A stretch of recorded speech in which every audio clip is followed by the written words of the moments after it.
Perpignan-Narbonne, un derby, deux dynamiques opposées. L'USAP est en quête d'un second souffle après 3 matchs sans gagner. A l'inverse, avec 5 victoires en 6 journées, le RCNM est une des équipes en forme de ce Pro D2. Mais attention, Aimé Giral n'est pas une terre accueillante pour les Narbonnais qui ne s'y sont plus imposés depuis 1989. L'entame de match n'est pas des plus joyeuses pour Perpignan qui concède l'ouverture du score sur une pénalité de Clint Idi et perd aussi son ouvreur Enzo Selponi dans la foulée. Mais les Catalans ne vont pas tarder à retrouver le sourire. 8e minute de jeu. Ils emportent littéralement les oranges et noirs sur ce ballon porté. Les Audois sont enfoncés sur 15 mètres. Et suivez bien des yeux Tom et Cochard. En filou, il part au ras et se fait la belle entre deux défenseurs pour aller marquer le premier essai de ce match. Le Cochard transforme et ajoute une pénalité, ce qui nous amène à 10-3. On a dépassé le quart d'heure de jeu.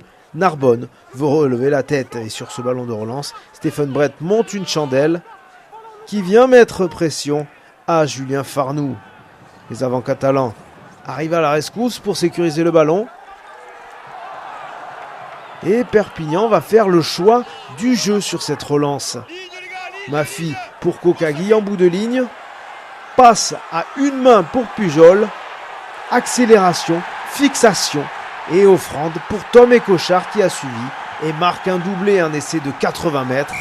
C'est tout simplement magnifique. Narbonne perd pied et encaisse un troisième essai avant la mi-temps par Raphaël Carbou. 26-6, c'est le score à la pause. Et les Audois ne sont pas au bout de leur peine. Moins de 2 minutes après la reprise, il craque une 4e fois après ce très bon jeu au pied de pression de l'inévitable Tom et Cochard, bien capté par Jean-Bernard Pujol. Passe dans le bon tempo pour Farnoux. L'addition devient salée pour le RCNM. Et c'est loin d'être terminé. Perpignan enfonce encore un peu plus son adversaire 5 minutes plus tard avec un nouveau ballon porté.